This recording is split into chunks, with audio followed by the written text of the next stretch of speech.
I prepare a memorial speech, and that's when we do the final roll call. That's gonna get you. I don't care how hard you are. I've been through suicide, and now murder. As a chaplain, you kind of build a callus for that. There's still pain, but you're up there just looking dry because you've seen this too many times. One morning, I get a call from the brigade chaplain saying, hey, there's been a suicide in the brigade. Oh, he said it was in 470th. Hey, maybe I could come across Sergeant Bailey, see how he's doing. And we got there, and then they announced the name, and it was Staff Sergeant Bailey. I was no good. I knew him. I saw him. And I was thinking, why didn't I call him? I remember my first counseling. You don't know what walks through that door when someone says, hey, Chaplain, do you have a minute? Hey, Chaplain, you got time? It could be anything. Chaplains have 100% confidentiality. So if someone comes in here and confesses a crime, I can't say anything. What I gotta do is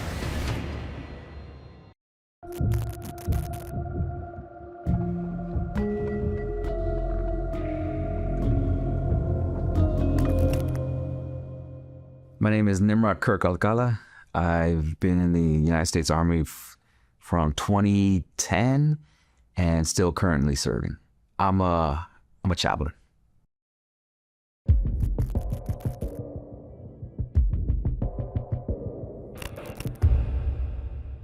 I was working at Walmart. I was a manager for the auto side where they change tires, oils, fuel injections, all that stuff. There was a guy actually who went to the Army recruiter a couple of weeks prior talking about he was going to join the reserves. And he came back and it looked like he was going to get it. And he was just talking about it, and it just didn't cross my mind that I was going to actually be there a couple of weeks after. So one day I ended up getting fired on the spot, and it just popped in my head that he was talking about this. I went to the recruiter, I talked to him. And like I said, at that point, I just needed a job. I had a car note, and but at the time too, like I was kind of just struggling with an identity. The recruiting experience was different. They just they asked, "What do you want to do?" And at that time, I said MP, right? Because that's what I was looking for, a sense of law enforcement. Thinking that too, like, hey, let me knock this out for 3 years, get my school. That's the other thing too. I was going to community college, in and out of community college. And they said, well, MP ain't available. I was like, okay. At that point too, like I said, like I just was looking for an identity. So he gave me a couple jobs and this and that. And I was working with cars for the last 5 years, warehouse work. And he said, well, we got a night to golf, which is a food service specialist, a cook. And I said, okay, well, I could be trained in that. I don't know that trade. Let me go ahead and throw my hat into that. He said, okay, no problem. No bonus, no nothing. Which is, they get tricky about that. Well, it turns out that like when they were running my background, I took the ASVAB and everything. I scored okay because at the one point I remember I wasn't really taking it too seriously just to get in. So I scored all right. The food service specialist was available, and he started the process, and this stuff popped up. I was arrested when I was 18 for graffiti, so that popped up. Cleared that away with Whittier Court and this and that, and then something else popped up saying, "Hey, you're part of an embezzlement case." And I'm just like, "What you talking about?" Yeah, that you ran in the car and never returned it. I'm just like, what?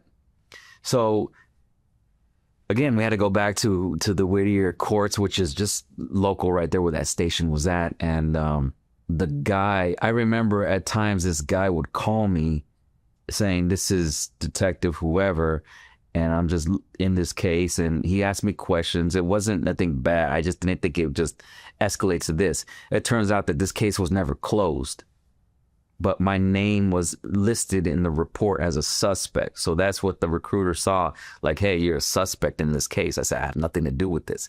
It turns out that the people who did use my identity to rent the car ended up parking the car at their house. The rental company came back, picked up the car, and the case was dropped. But the detectives never closed it. So here I am now, and this was like 2 years prior, walking into that recruiting station. So here I am now, going to clear this up. Went to the Whittier police, and they said, "Oh, that dude's on at the station or retired or something." And the recruiter was with me. He said, well, this, he's trying to recruit in the Army. We kind of need to clean this up or close it and this and that. So he said, well, we can't alter a report, but we can add to it. So they kind of just put it as, I don't remember the term they used, but I wasn't a suspect in an embezzlement case anymore. So there was a couple of bumps ahead when I was getting recruited.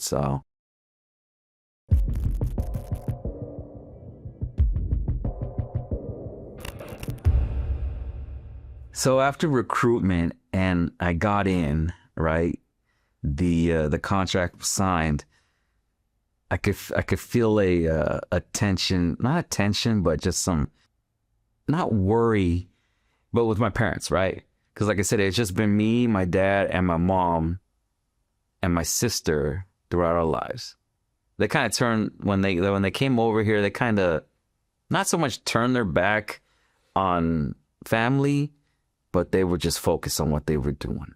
So at that point, I was 28. So I came in a little older, but we were all together.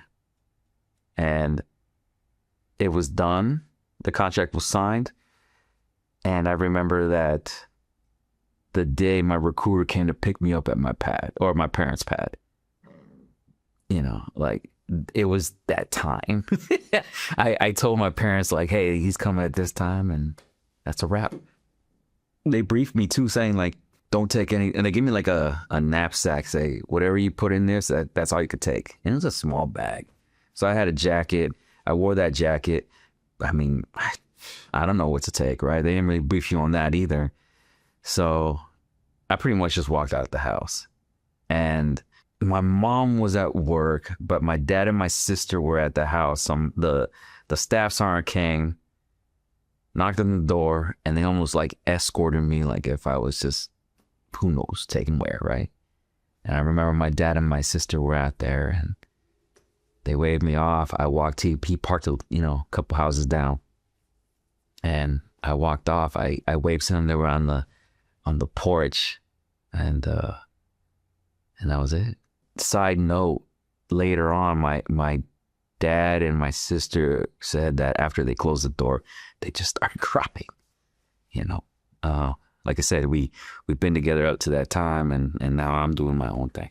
They took me to this hotel over by LAX, and it was funny too because I remember being recruited at the same time with another dude I knew from high school, and he was just like, oh wow, there was a couple guys that just like, they got alcohol somehow in there, and they were just partying like, yeah, we're going to the Army and this and that. And I remember these guys' faces, right? And I was just chilling, man. Like at the end of the day, like I don't know what to expect. And I'm that kind of guy, like, what am I looking forward to, right?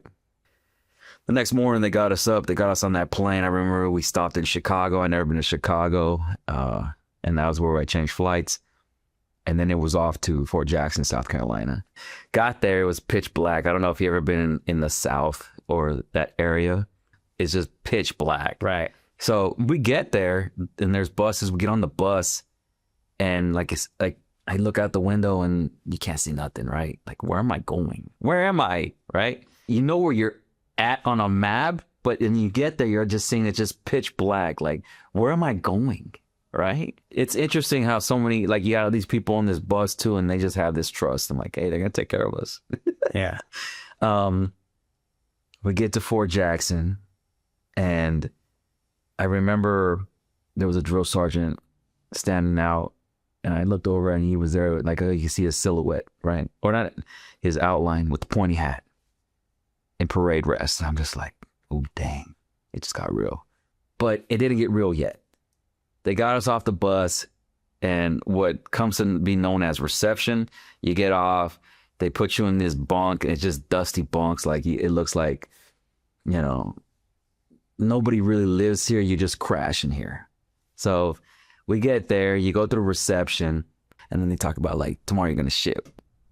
And we're just like, oh, what's that mean? Ship where? Where are we going? And it turns out that's when you really go to training. This was just like to get you in the system and everything ready to go. We got our Class A's and everything.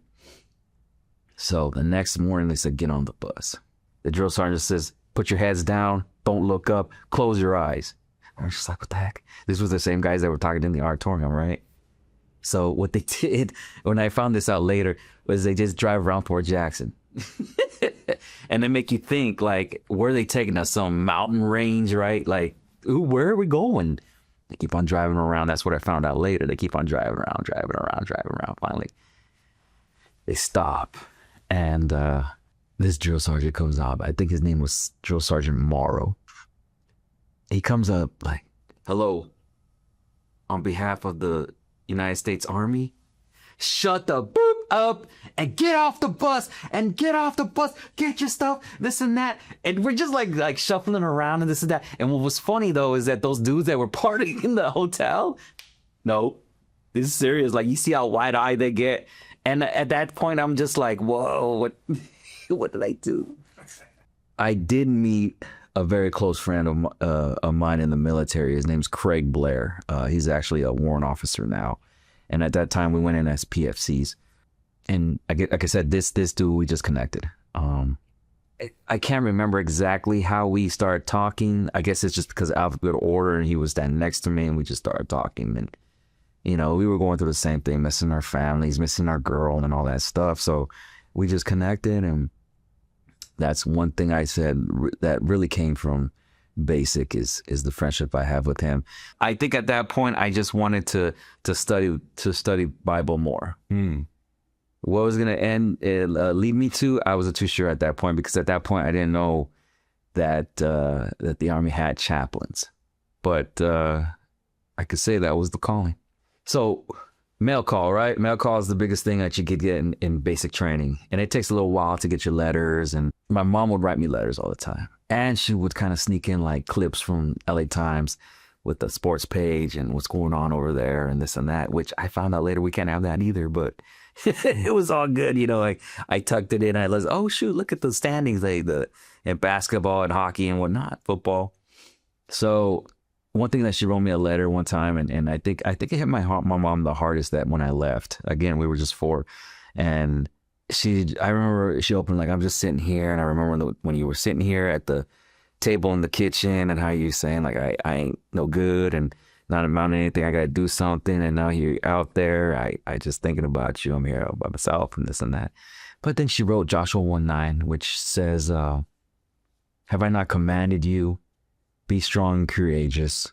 Do not be discouraged, do not fear, because the Lord your God is with you wherever you go.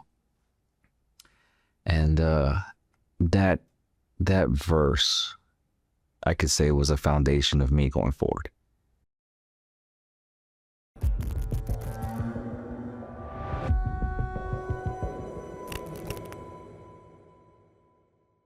So after AIT, they announced like, hey, you guys, an opportunity to go do hometown recruitment if you want, or you can go straight to your duty station. Hometown recruitment is like a week of free leave.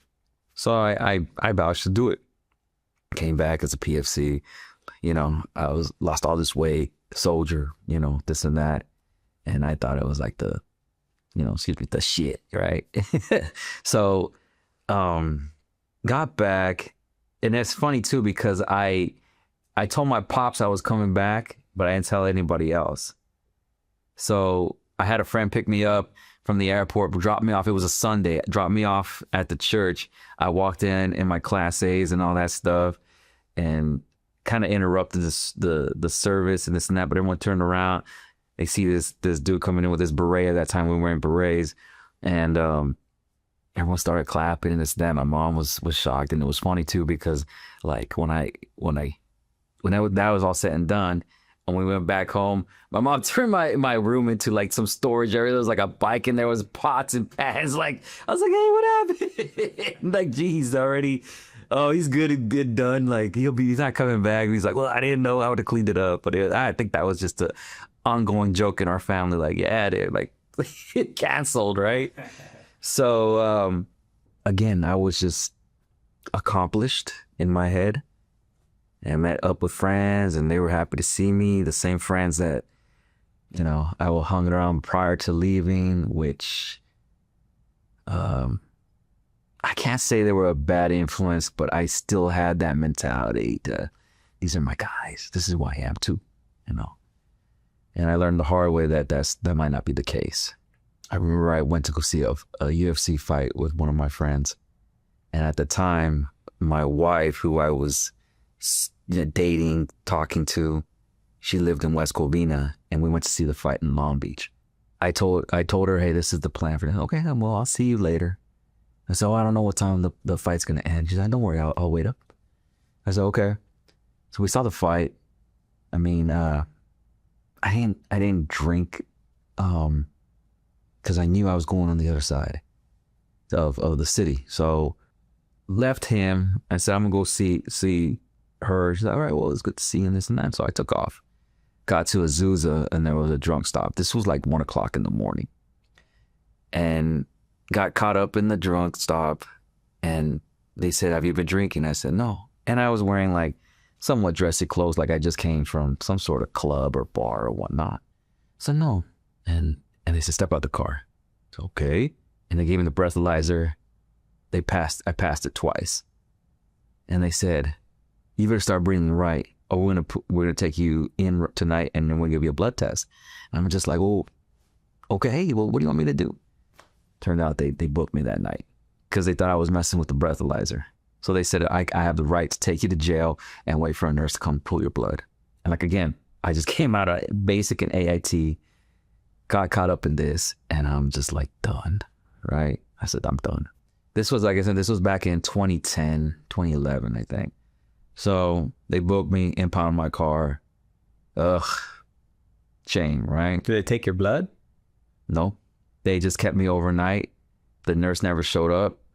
They said, you're lucky that the nurse never showed up. I'm just like, okay. And they let me go. Wow. Yeah. That's kind of crazy.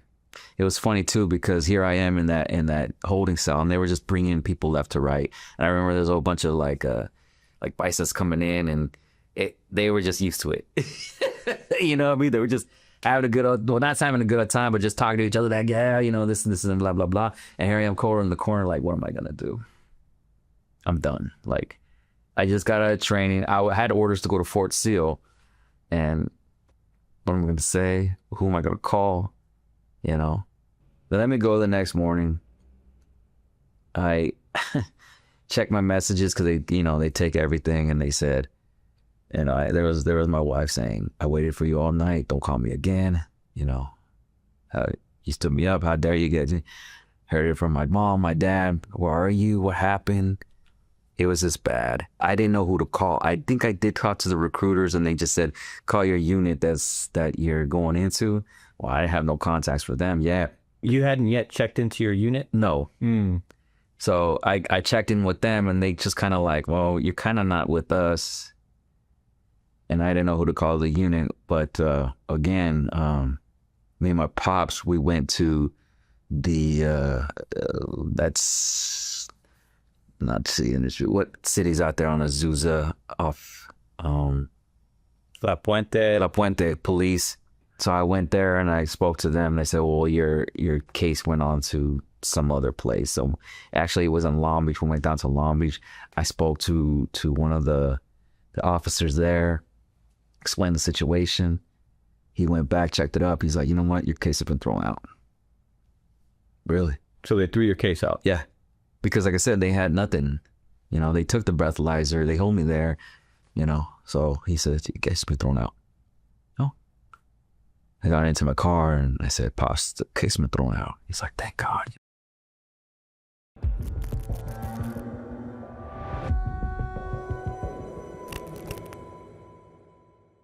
I went to the retention officer's staff sergeant and I asked, hey, I want to be a chaplain. And he didn't know either. He's like, you know what, though, let me figure this out for you. I was okay. So I just kept on going, like doing as much school as I can, knocking it out, just working on the enlisted side, going to the field for a month and, you know, at a time. I haven't heard nothing back. So it was almost, I had to do detective work to find out how to be recruited. So there was a point where I'm just like, forget about it. This ain't happened. I ain't getting no answers. I'm already been here like a year. And I remember I was at the brigade building and I was walking in the hall. I seen the retention officer. He says, Specials are calling. I've been looking for you. And I'm just like, well, you know where I'm at, right? He says, have you talked to Chaplain Wallace? I was just like, no, who's that? He said, he's a Chaplain recruiter guy. Like, I was like, okay. He's like, yeah, he's looking for you. He wants to talk to you. I was just like, about what? He's like, it's about being the chaplain. You have his number? No. I'll give it to you. He gave me his Chaplain Wallace's number. Ended up calling him up. I remember I was like doing some classroom training in the brigade, and I stepped out to use the restroom or something. And I said, I forget the training. I called Chaplain Wallace up, and he picked up. He's all like, hello, I said, hey, this is Specialist Alcala Nimrod. I've been looking for you. And I'm just like, oh, well, that's good news. He's like, yeah, I heard you wanted to be a chaplain. I talked to your retention officer. Are you able to meet? I could fly out there to Fort Bliss. I was like, yeah, absolutely. So he came out, he flew out to Bliss. I met with them, and he told me the process. And I remember, again, like everything from my past started popping up because I'm getting recruited again. He said, how much school you got? I said, I have my bachelor's. I dip into my master's degree. He said, okay. It worked out.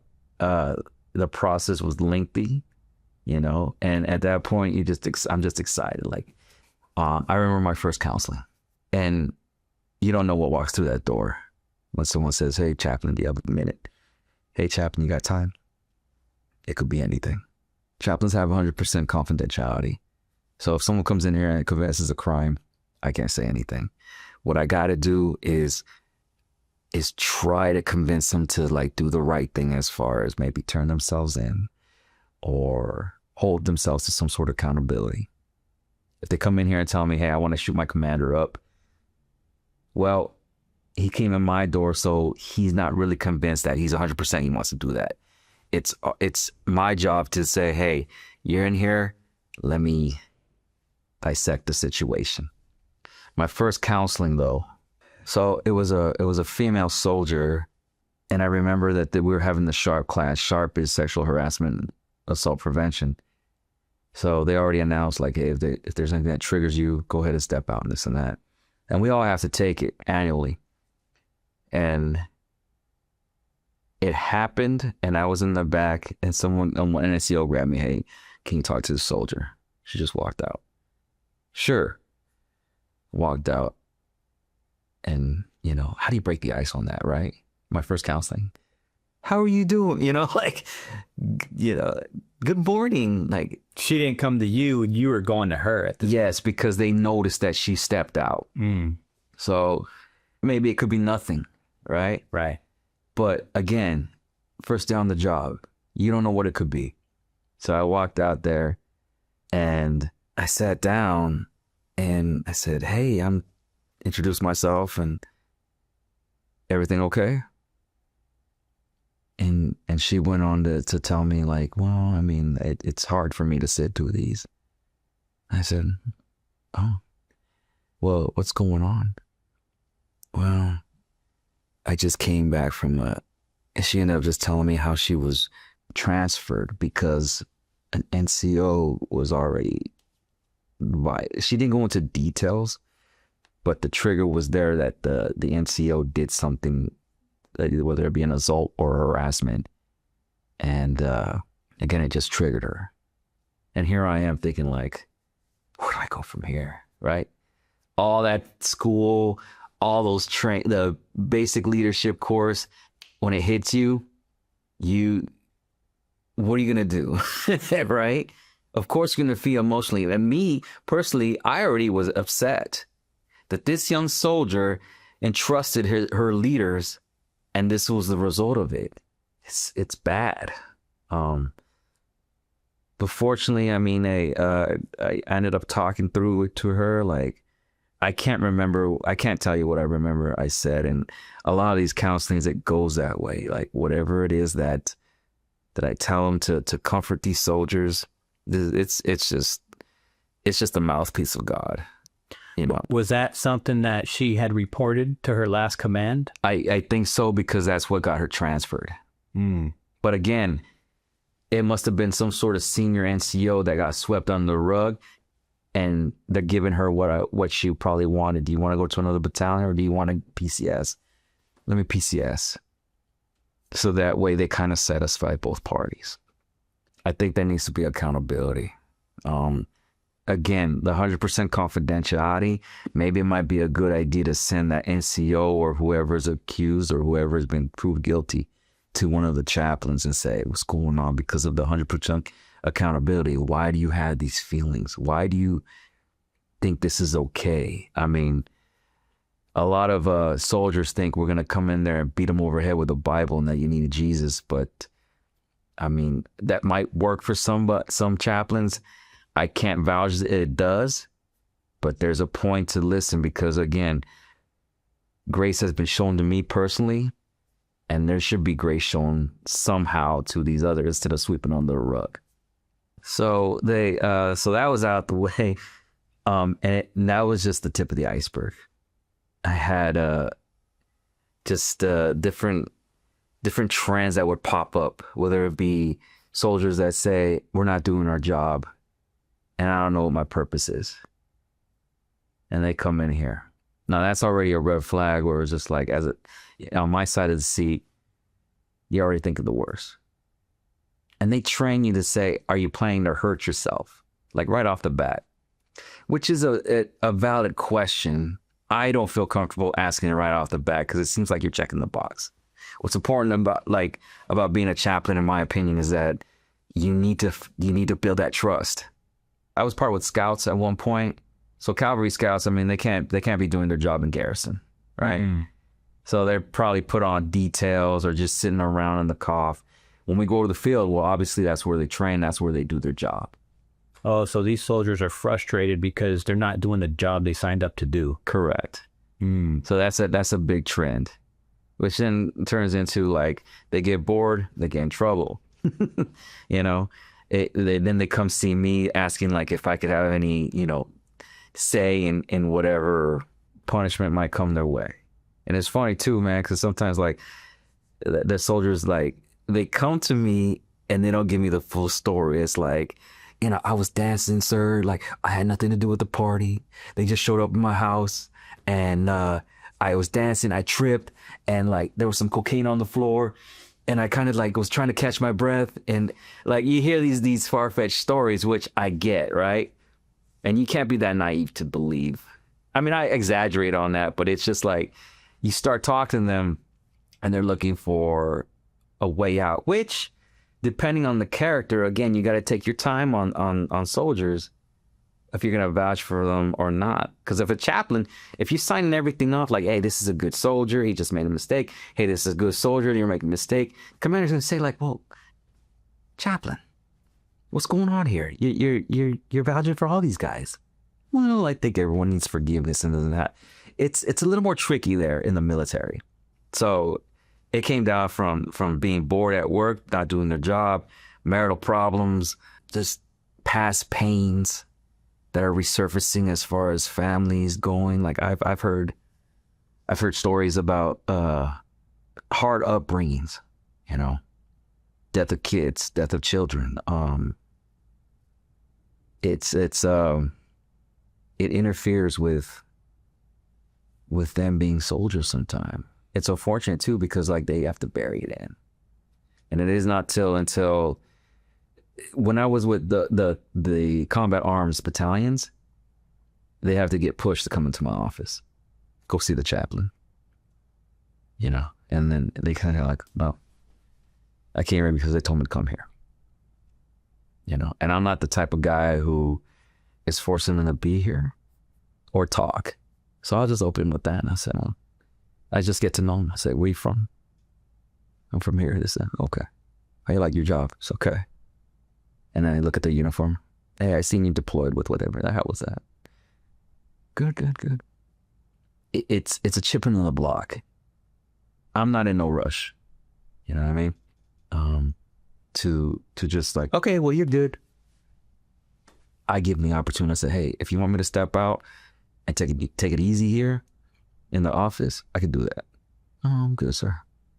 It's It takes patience. What have been some of the most difficult situations for you to deal with? The suicides. That's one thing when I got to Bliss, like it's almost like a rite of passage when you get to Bliss. In the battalion I was at the time in 2020, it seemed there was a suicide monthly, maybe a week, every 2 weeks. Really? Yeah. Not in so much my battalion, but in the brigade. Mine wasn't too far off when I got there. It was a gunshot suicide, 2 kids. And here you go.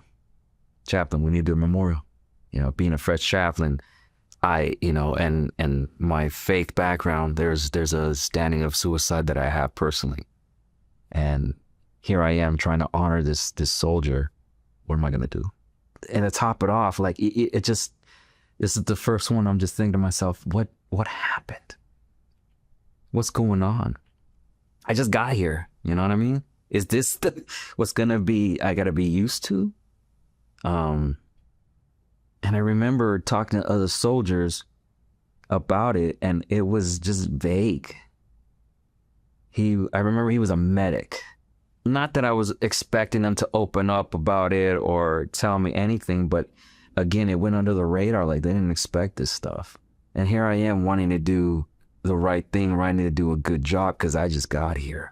So what specifically is your job when a soldier commits suicide?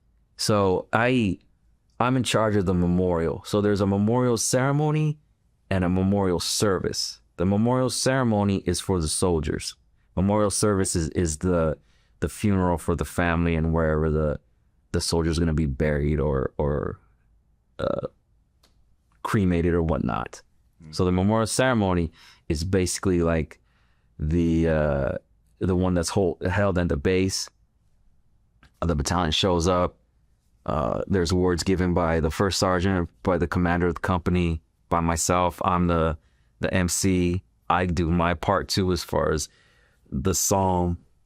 I prepare I won't say sermon, but just, a memorial speech. And that's when we do final roll call. I don't know if anyone's familiar with that, but final roll call, that's going to get you. I don't care how hard you are. At that time, I'm up on the stage and I announce, please rise for last honors and the final roll call. Everyone gets up in the sanctuary. The first sergeant comes out to the middle of where the memorial stand is. The memorial stand is like a block. The colors are there, the flags of the battalion, the American flag. In the middle, there's the boots, the rifle, the bayonet, the helmet on top of the buttstock, the photos right there, the flowers. First sergeant comes up from the first row, does his right face in attention, and he calls out, Sergeant Alcala. And from the audience, he says, wherever he's sitting at, here for Sergeant, Sergeant Josh, here for Sergeant. And then they call the one that deceased, Sergeant, and no answer. Sergeant, and he says the first name, last name, no answer. One more time, Sergeant, first name, middle name, last name, no answer. And then you hear the volleys in the back, the firing squad, ready, aim, ready, aim. I'm telling you, man, this is the hardest thing. Ready, aim, taps play. I think I got more respect for the first sergeant versus me up on that podium with my little binder, you know what I mean? He has to stand there while that's going on. Finally, when it's done, about face, and goes back to his seat, I come up there and I said, thank you for attending the memorial service with a frog in my, in my throat right there. Please, just do the proper thing. And then the command teams go up to the memorial stand. They put coins. There's usually a shadow box right there. They point coins in there or whatever. Salute it, walk off. And then we get the opportunity of all the soldiers in attendance come up there. They put like cigarettes or, a chew, whatever it is that they want to put in that that shadow box, and one by one, everyone pays their respects. The worst thing is the family, when the family shows up, because we're able to bring in the family, and they sit right in the front. The usually when they assign who's speaking at the podium, and they think they got it right. We're rehearsing for 2 days. It got to be crisp. It's got to be on point. You know, we get it that there's gonna be some hiccups or like a pause, but it got to be crisp. Just like anything in the military. The memorial service is time for you to break down. You got time in the world. The body's right there sometimes. That's when it's all good. But this is for the soldiers. It's for military honors. And it's hard. And I remember that first one that I did, I didn't know what to think. The more I did it, unfortunately, I've done it a good handful of times, it gets tougher. No more dead soldiers. Not at this point, anyways. Suicide. You know, this family in the front, like, I tend not to look at them. Once you look down at them, you're done. And I mean, and I tell that to everybody who's participating at the podium, you're done. Don't look at the family. Look at the top heads, especially at that final roll call. Especially if you're seeing like kids, if they had. Oh, yes. The ones I've done, the kids were younger. The recent one I did, the one was older. He started crying. Unfortunately, too, as a chaplain, you kind of build a callus for that, if that makes sense. I don't know where it came from. There's still pain, but you're up there just looking dry because you've seen this too many times. Whew, man. The recent one I've done was a murder. Both were service members, and the husband shot the wife. That was new for me. And it was for a detachment, which is a smaller, it's the size of a company, and they were close. And that one, and this was the first one the command team ever done. And that one was, like I said, this was recent. So I don't know, fortunately or unfortunately, I already knew what to do. And I had to guide them.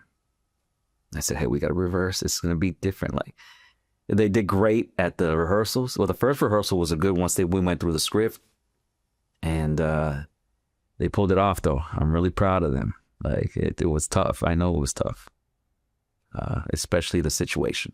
And for me as well, like, I've been through suicide, and now murder. Really? Was it a murder-suicide? Or no, the husband shot the spouse. And he was in another battalion on the base. They're both enlisted. Yeah. And it was a minute too where I've done one. So wow. Have you ever dealt with the suicide of a soldier that you previously counseled?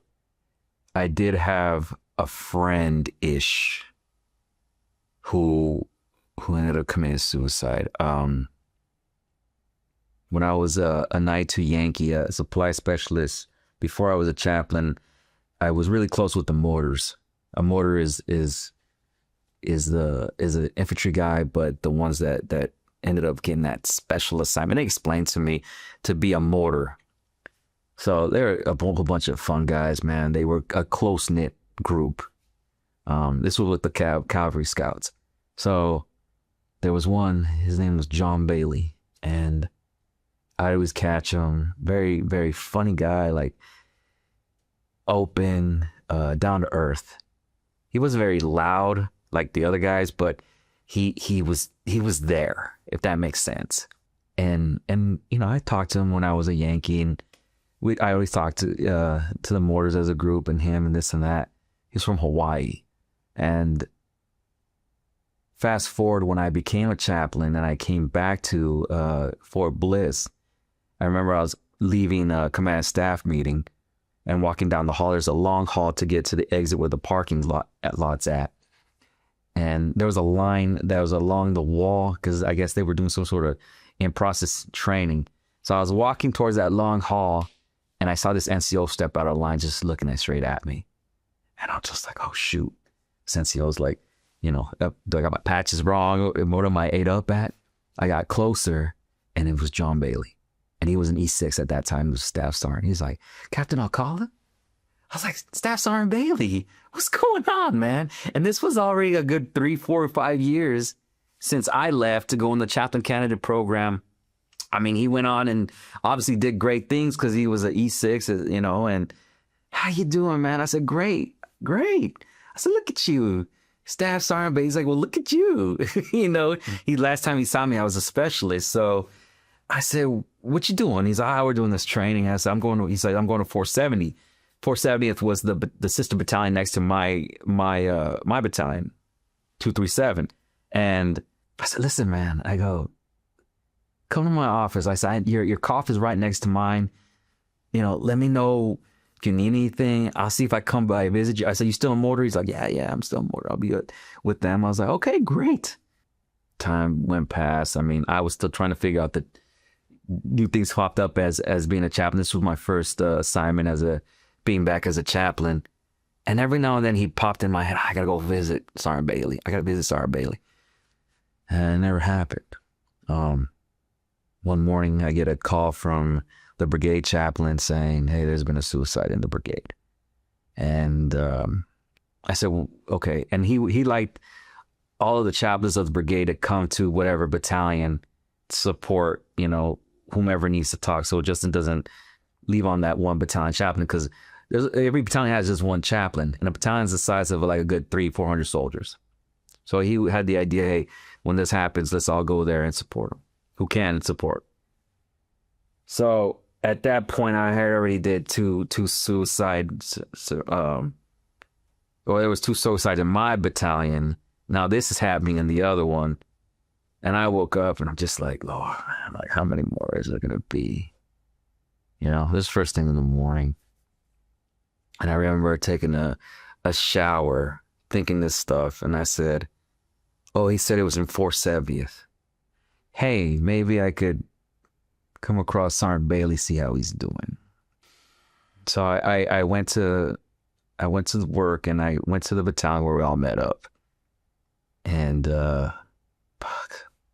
and I mean, we got there when they were going to make the announcement to the company, or I think it was just the mortar squad. And then they announced the name, and it was Staff Sergeant Bailey.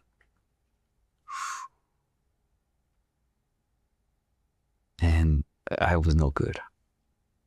You know, thank God that the brigade chaplain made the right call to have all the other chaplains of the brigade there for the battalion. And I just, oh my gosh.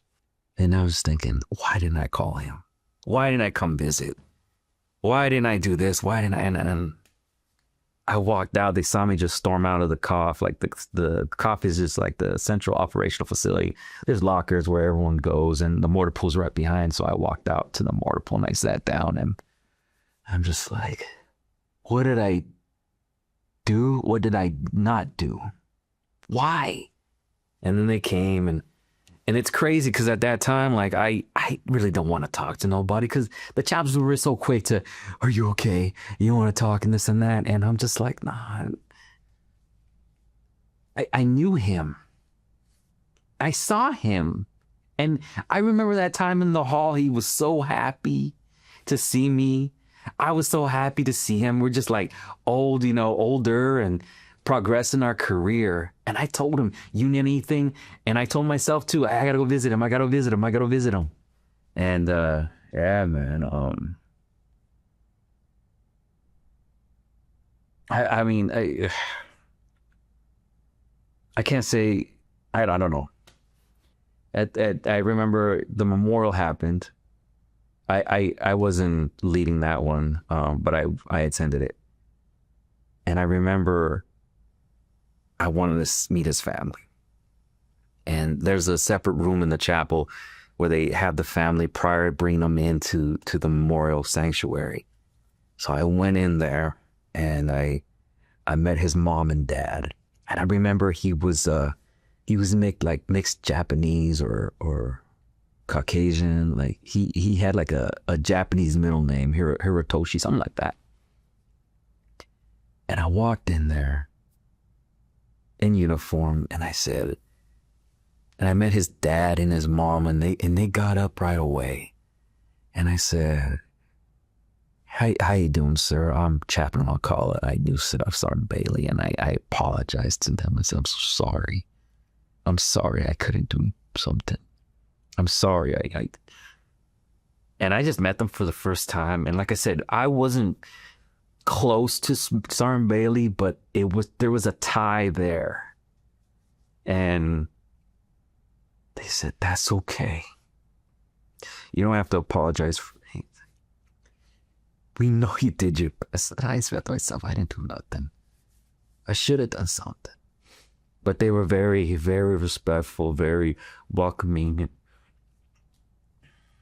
It was hard. It was hard. Like, I don't know if it was the fact that, I don't know what it was. If I was on the road to burnout, which I was at that point. But sucked. And then you asked, like, what did I do after? I just kept working, which was a mistake. Because thinking like I could save the next person, which led me to burnout. Mm. Did you ever see a trend of like why these soldiers were taking their lives?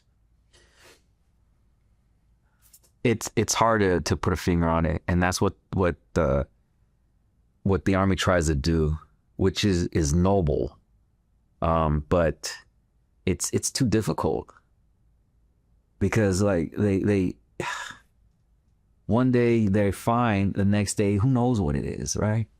They have like steps as far as warning signs, non-interest, giving away things like randomly, which in my opinion is not check the box. Recently I gave a whole bunch of stuff away, but that's because I got married. We got to clean the house. There's too much clutter in here. I'm giving away just random stuff that people's like, wow, you gave that away. But I'm not suicidal. It's tough. I think again it goes back to, I don't know. I don't have an answer for that. I think back about relationship issues. It could be that. It could be a male, female that just like I messed up. I can't live without you. Like it's hard to say. I think it's important to teach individuals some sort of foundation for sure, and sacredness. I don't know. It really takes a pause to not do that. And I think it's just running on pure emotions or pain. And I don't know what it's like. I mean, it's like I've been with the Cavalry Scouts. I've been with the tankers. I've been with MI. I'm in the medical field now, and every culture is different. You want to fit in for sure. So there's sometimes where the chaplain has to do a little more extra work as far as getting out there and be vigilant. Keep your head on the swivel. See what you pick up. Because everybody wants to be hard. Everybody wants to be accepted. And you go to the chaplain, like, it's just like, oh, what you boo-hooing about? You know what I mean? And that's why that's another thing. Like, it's when I'm at the mortar pool and I know soldiers that come through me, I won't acknowledge them. Not because I don't care. But again, I understand. How you doing, soldier? Like, you doing okay? You doing okay? And I walk away all happy and goofy. They're like, how's the chaplain know you so well? I don't know. He's just a friendly guy. I'm not going to put him up on blast, you know what I mean? But I'll say, hey, what's going on? Good morning. I keep on going. I understand what it's like on both sides of the coin. And hopefully that kind of, it leaves up to that soldier where it's just saying, like, he's an all right guy. How do you know that? Well, came across him. He always tells him what's up. And then if it does, something happens in that platoon or that crew, and they say, well, maybe you should go talk to the chaplain. And I mean, that's, like I said, that's my approach. It's not the way, it's a way, because like I said, I understand what it's like as far as that stigma following you once they come to my office. It's tough, especially if you're a leader. You have all these resources that you just put out. And I think as a leader, you got to ask yourself, will I do this and that I'm recommending it to my soldiers?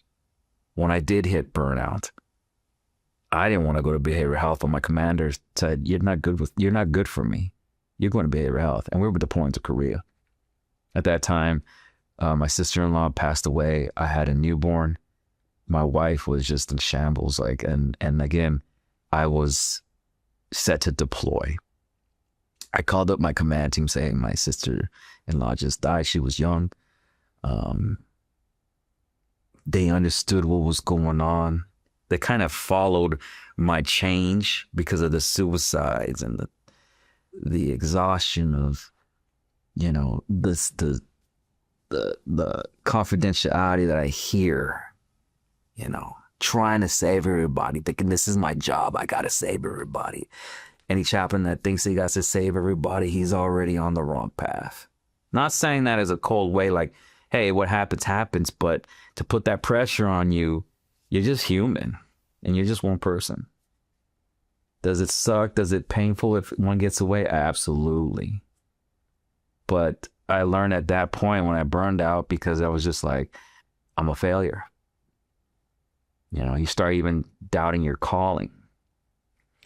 So when my commander did say, go to behavioral health, I went in there embarrassed, you know, the same stigma that I was going to follow me. This dude is not fit for his position.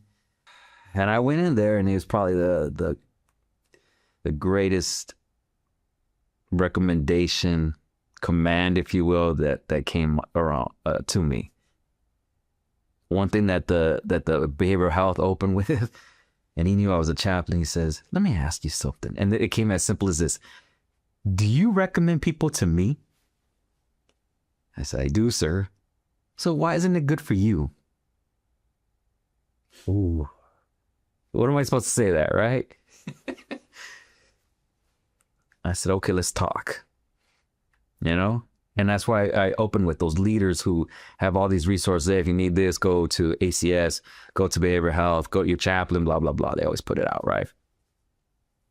I mean, if it's in your nature not to be a hypocrite, you need to look into it for yourself as well. I get it. You've made it to this point without going to behavioral health, and you made it through the suck, deployments and this and that. But yes, we're soldiers, we're uniformed. However, in here, it's all different. In here, it's all different. In here, the soul, it's all different. And that's an acknowledgement and a balance that leaders need to put out. The younger soldiers, however, it's a little tricky. You got younger soldiers who just want to be part of something. They feel that brotherhood. And I guess that's our job as a chaplain, to go in there and get that trust. You know, it's not, I don't think it's limited to how you doing today. You know, it's being vigilant. Like, hey, you okay? The one that's sitting on the side, you doing all right? You like your job? Whatever. And just keep it simple. Don't analyze him. Don't, try to say this guy has, what's the word I'm looking for? When doctors say you have this. Diagnose. Don't diagnose them. Just know that hey, this is an option and I'm a real person. And I'm not going to beat you over the head with the Bible. But that's another thing that soldiers think, like, I'm just no chaplain. He's going to tell me I need Jesus and this and that and blah, blah, blah. But again, and you got to put yourself out there too, saying, hey, I'm here to help you exercise your First Amendment rights. And that's important, you know. So my recommendation as far as balancing that out, again, what would you recommend? Is it good for you? then why are you recommending it? What are some other examples of some tough situations that you've dealt with as a chaplain? I think again, like the finding a mentor was a tough thing. Trusting people as far as again, I was saying that I was comfortable with NCOs and enlisted, and I had trouble with the officers. And it's so easy. It was so easy for me to go help the NCO enlisted because I connected with them a little more because I was there versus me being a officer slash chaplain for a year or two. So I didn't. So the problems down at the mortar pool or at the cough is different from that battalion. You know, I didn't know what they go through. Like, they got it pretty good in my head. Like, these guys are working. You guys out here like in meetings. You know what I mean? But no, it's the same thing. Like the tough thing with me was to balance that. And you go in there and it's just a whole nother the world as far as planning. You know, there's a whole bunch of cooks in the kitchen. And you're sitting there, or I'm sitting there saying, like, I got an answer for all this. Like, why does everyone got to have an idea? You know, that's why we're staying here even longer. And it's the frustration where nobody's being heard, you know. And the commander has his own stresses too. And I'm an advisor to the commander. And being enlisted, like, I still was intimidated, like, dang, you know. They say, you got access straight to the commander, to the sergeant major. You're his advisor. It was hard for me to grasp that. I still go in there like, how you doing, sir? You know what I mean? Like, you okay? This man has responsibilities. This man has decisions, hard decisions that's going to probably screw over one company to unorder for the greater, you know, win for the battalion. What am I supposed to do with that? Like, I think to myself, like, I don't know any more than this guy. So that fear was a struggle for me as an advisor. And that's your main job as a chaplain, is to advise command. I'm curious, like, if you've gotten during a time of war or even during this period, an influx of military spouses coming to you because they've noticed that their significant other has changed and they're having a hard time dealing with the situation. Unfortunately, I get the aftermath as of recent, in my experience, you know. What's that aftermath look like? It's just like struggles at home. My wife is just, you know, yelling all the time. You know, they say, you don't talk to me. I can't stand her. My spouse this, my spouse that. Or they divorced them on deployment, or they were already taking the papers to divorce. They found someone else that they got too close to, you know. That kind of aftermath, like it's the unfortunate part of it. I too had that problem coming back, especially with the work that I do. And then my daughter at the time was, you know, but when I got back, she was already 1.5. And I left, she wasn't walking. I come back, she was walking, you know. And I try to give my wife as much, you know, time apart to rest and all that stuff, and I just didn't get it. You know, like, I would get frustrated because I'm not doing something right. She'd wake up and run down the stairs. Everything okay? I said, no, I can't get this right. She's like, it's okay, it's okay. I said, no, it's not okay. I gotta do it. And even then, like, it was time. I couldn't even catch up with my wife at that time because I wanted to be a father now. You know, and I took a hit on our marriage as well. You didn't tell me what you did over there. You know, at the same time, she never asked, but at the same time, like, you know, maybe I should have told her, like, or I assume she knew, you know, because I kept on working, right? You don't get ready to leave when you get back. You just keep on going, and that's what you know. That's what I knew, you know. And being a chaplain, you think you're doing the righteous thing, but in fact, your family's suffering.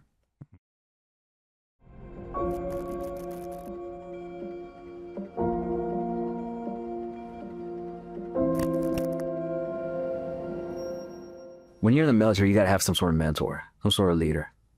And I mean, it's not so much a family member, because they get it, but they don't get it. So, especially being a chaplain, you mentioned like how lonely the job could be. So you do need some sort of mentor, whether it be an NCO. I felt like I was just on my own, and that's what I knew. It got me through burnout. It got me through my first and second assignment. And I was just lying to myself. And what I never trusted was people to come up and tell me, I could be your mentor, right? Hey, if you need anything, just come to my office. I could be your mentor. There's something about that I never really trust. I tried, but there was no connection. Now I feel like they were kind of checking the box like, oh, well, I mentored this young chaplain coming in, put it on my OER. OER is a officer evaluation report. So I just kept on doing my own thing by myself. And when I was in Korea, like I met Chaplain Major Chris Odom. And it was funny because he just got there and I was supporting the gospel service chapel on Sundays. So I got there and the chaplain who was leading there always sat in the front. And that day I really wasn't preaching or I wasn't doing anything in the service that day. So I sat behind them and I saw this clean cut guy, shirt tucked in and everything. And I sat behind him. Eventually I said, hey, are you the new chaplain? Are you the chaplain coming in here? He's like, yeah, I'm Chris Odom. He's like, oh, nice to meet you. I'm Nim Alcala and I serve here. He's like, oh, okay, yeah, I heard that there's another one here. And I was like, yeah, that's me. Okay. Well, I started getting to know him. And it took me all the way to Korea to find my mentor, right? And at that point, I already was about 4 years in. And I mean, this dude, like, we connected fast. It turns out that he was from East Los Angeles. I don't know if you ever seen Blood In, Blood Out. Yeah. So he's like the Miklo character, right? White guy, right? But his mom was Mexican, or the mom was Mexican, dad was that white, or one of the two. I always kid with them. I said, like, he's Chaplain Miklo, right? And he grew up in the streets and lived in Vegas for a while and stuff like that. And then the more we spoke, the more it was just that connection. And I mean, this guy has like the highest faith, great preacher, loves the calling and this and that. Has his frustrations, just as I've had my frustrations. Never gives me like a throwaway answer. He's there to hear me out and talk to me, guiding me. Like at one point, he wanted me to go to brag and use the socks and jump out of airplanes. I'm just like, forget all that. I'm too old for that. I'm already like 5'8". Like, what am I gonna come back like 5'4"? It's like, no, you could do it. You could work out, and like, I mean, you could work out with those soldiers. Like, I don't think so. Like, I sold myself short. Like, he's like, no, you have it.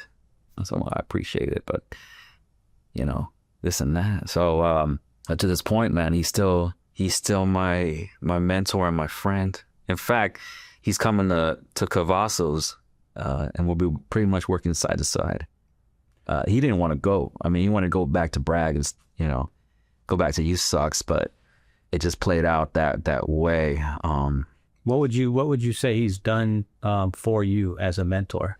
He's for one thing, he's helped me in personal decisions where I had someone to call, in my anger or my frustration, would it be brigade or marital issues. He was there instead of me just running on emotions, which I've kind of really never had. I mean, I had my family and stuff like that, but it seems like it's always like one-sided when you talk to your family, right? They're going to take your side. He always sees it. He always steps back and gives me the wide perception.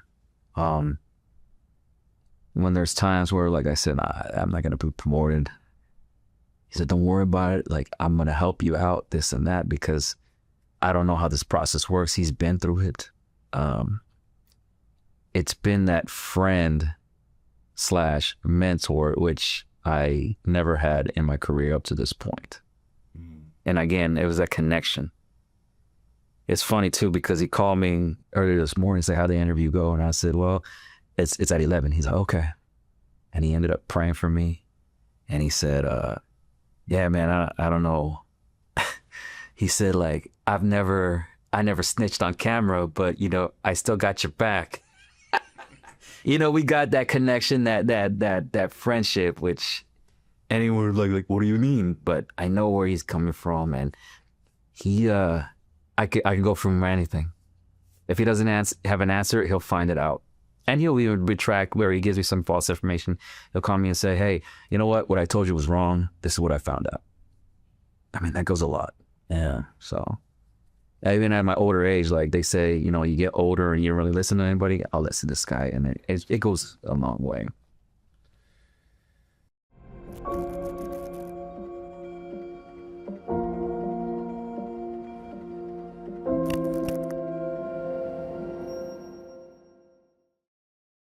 So I went into the CPE program, and at BAMC's a Trauma One hospital in San Antonio, Texas. So again, this was just being thrown out to the wolves. Like we started the class. It's a year residency. I said, okay, you're starting trauma duty at the hospital, right? And it's like at the ER. All I've known is battalion work, right? Combat arms, BCT, right? And here I am now in another environment, the hospital environment. And again, they throw you in there. So trauma duty was very what's the word I'm looking for? I liked it. I loved it. It was another expansion to what I already have gone through and what we've talked about as far as suicides and stresses, work stresses, all those things that the battalion goes through. So now I'm in a hospital setting. And what was interesting at this point, and we touched about like spouses and families, is that now this Trauma One hospital, and I was on trauma duty, I'm getting all kinds of family members, and I'm talking about car accidents. I'm talking people getting run over, shot, and this is in the streets of San Antonio or whatnot. I remember my first death in that hospital. I guess the house's smoke detectors were they didn't have the batteries in. There was a fire, and it turned out that the whole family was in there, and they got burned up, or they had smoke inhalation, and the children went to a different hospital, but the parents came to BAMC, and I remember the female ended up passing away. And I was in the room, in the trauma room, when they were trying to resuscitate her. And like, it's just like the movies you see. And BAMC is also a training hospital. So you have a lot of nurses, military medical personnel in there training. And they're all in there. And they see this death. So as a chaplain, this is your time again to step in. It's not so much that, I mean, yes, you got to pray for you got to comfort the family. You got to, whoever's going to show up later. But then it's about the staff. These trainees, I don't know who hasn't seen this. I don't know who has, but the person that called it to, you talk to them. Hey, I called the death at 11:45. And you still have to adapt to all these stuff. Again, it's different. It's different from a battalion setting. And now I'm in the hospital who is dealing with lives. So it was my part to go to the doctor who called, hey, you good? You want to talk about this? No, it's okay, chaplain. If anything, can you pray over the staff? Let's get around the body. I said, absolutely. And the important thing when you're saying a prayer, yes, pray for the family's peace at this time, but continue to bless these medical staff. Let their hearts not be discouraged, but continue to guide their hands. Amen.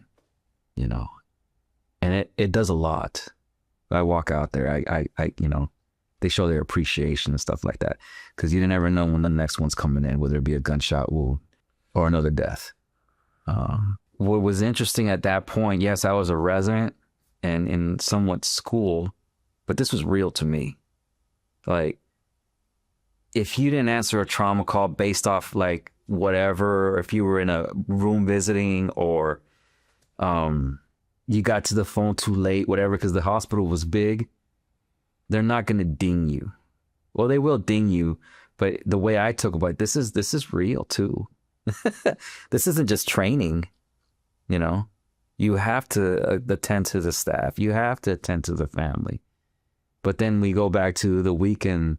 You write what's called verbatims. Is pretty much like you choose one of the visits you have and you speak about it, what you're feeling, how do you approach it, what you did wrong, what you did right. But it was, to me, it was just like, this is work. This isn't school in a way. younger students there, the doctors, stuff like that. Like I see how wide eye they are, and there's times where I'm just like, I have to, I don't want to get in their way. I get that they're training and they're saving lives, so it's hard to find an opening to say, hey, everything doing all right, because they're just in a rush and charting and whatnot. So it's difficult, but you just, again, you got to find the right opportunity. Just like if you're a football fan, when you see that hole and you're a running back, pivot and go through that hole. You got to find that hole. Yeah. So, Wow. but that was a great experience, and it just it actually pulled me towards a different calling as a chaplain. Now I enjoy the medical aspect of it. There's chaplains who hate it, right? And I get it. Is that where you're at now? Yes.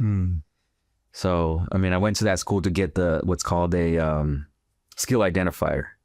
So once I finished that school, I'm able to work in the hospitals, in the jails, clinics, soldier recovery units, things like that.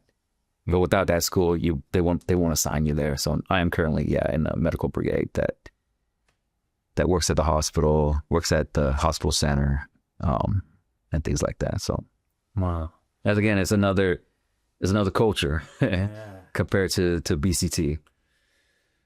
If you have any message based off of your experience with dealing with soldiers and so many different types of situations, what would you say to maybe vets that are watching this, active duty members that are watching this, that might be struggling with some of the things we talked about?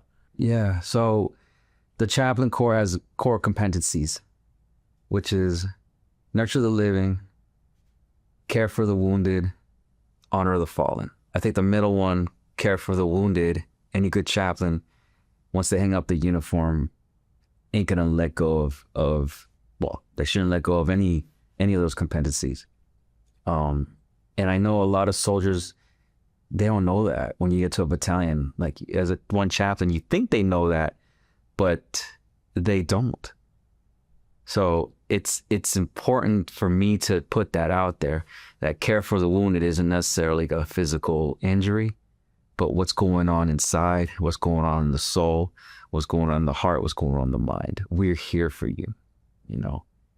There should be no shame. Again, I said, if you recommend this to other people, ask yourself, is it good enough for me? I get it. It's hard to trust people as well. And that's why I was so adamant on Chaplain Odell, because it took me time to trust people. It took me, my commander, to go say, hey, you're going to behavioral health. Just, all I could say and all I could recommend is take it from me. There's no shame in it. I'm still here. I'm still caring for the wounded, and nurturing the living and honoring the fallen. If I probably didn't go to those, if I didn't find that mentor or someone I trust, it'll take time, or I didn't go to behavioral health and I need to go talk to somebody, I probably wouldn't have been here. Still doing this job, and God willing, still doing it forward. Ezra 10:4 says, rise up. This matter is in your hands. We will support you. You know what to do, so do it. I think that's what I'll close with. Wow. You've given me personally just great insight on what a chaplain's all about. I mean, being in the Marines, I had that perspective that you've repeated multiple times. He's just going to read me the Bible. He's just going to do that. I didn't really grasp the concept of your guys' duties and everything that you dealt with. So thanks for sitting here with me, man. This is great. I think it's going to be great for a lot of people to hear. Again, whatever I could do for the community, the bigger the impact, right? Yeah. Bigger the community, bigger the impact. I love it. Thanks, brother. I appreciate it. No, thank you.